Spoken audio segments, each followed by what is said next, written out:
जोडभावी पेठ police station अंतर्गत गुटखा प्रकरणी कारवाईऐवजी तक्रारदारांनाच धमक्या, बहुजन हक्क अभियानचे बेमुदत धरणे आंदोलन सुरू. सोलापूर प्रतिनिधी. जोडभावी पेठ पोलीस स्टेशन हद्दीतील कुंभारवेस परिसरात सुरू असलेल्या बेकायदेशीर प्रतिबंधित गुटखा व्यवसायावर कारवाई न करता उलट तक्रारदारांनाच धमकावल्याचा गंभीर प्रकार उघडकीस आला आहे.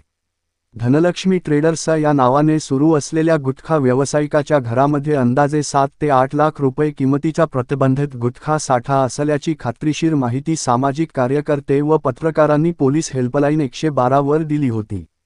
मात्र या माहितीची तातडीने दखल घेऊन कारवाई करण्याऐवजी संबंधित पोलीस अधिकाऱ्यांनी गुटखा व्यावसायिकावर कोणतीही कारवाई न करता तक्रारदार सामाजिक कार्यकर्ते व पत्रकारांनाच पोलीस स्टेशनमध्ये बोलावून घेऊन खंडणीसारख्या गंभीर गुन्ह्यात अडकवण्याची धमकी दिल्याचा आरोप करण्यात येत आहे. या प्रकरणात वरिष्ठ पोलीस निरीक्षक सूरज मुलांनी व एपीआय महाडिक यांनी आपल्या पदाचा दुरुपयोग करून तक्रारदारांवर दबाव टाकल्याचे आंदोलनकर्त्यांचे म्हणणे आहे.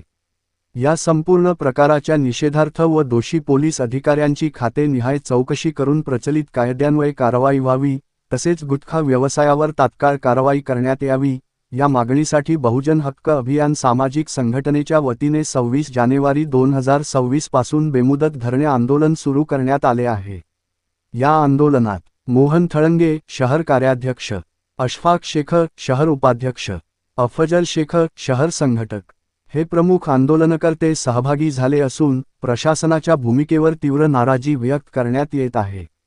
आंदोलनकर्त्यांचे म्हणणे आहे की राज्यात गुटखा विक्री पूर्णतः प्रतिबंधित असताना अशा मोठ्या प्रमाणावर साठा असूनही कारवाई न होणे ही गंभीर बाब आहे. यामागे पोलीस प्रशासनाची उदासीनता की संगनमत याची सखोल चौकशी होणे आवश्यक आहे. सामाजिक कार्यकर्ते व पत्रकारांनी गुन्हेगारी माहिती दिली म्हणून त्यांनाच धमकावणे हे लोकशाही मूल्यांना व कायद्याच्या राज्याला धरून नाही, असा आरोपही यावेळी करण्यात आला. हे आंदोलन बहुजन हक्क अभियान सामाजिक संघटनेचे संस्थापक अध्यक्ष दयानंद बनसोडे यांच्या मार्गदर्शनाखाली सुरू असून जोपर्यंत दोषी अधिकाऱ्यांवर ठोस कारवाई होत नाही व गुटखा व्यवसायावर गुन्हे दाखल होत नाहीत, तोपर्यंत आंदोलन मागे घेतले जाणार नाही, असा इशारा आंदोलनकर्त्यांनी दिला आहे. प्रशासन याबाबत कोणती भूमिका घेते याकडे आता सर्वसामान्य नागरिकांसह सामाजिक संघटनांचे लक्ष लागले आहे.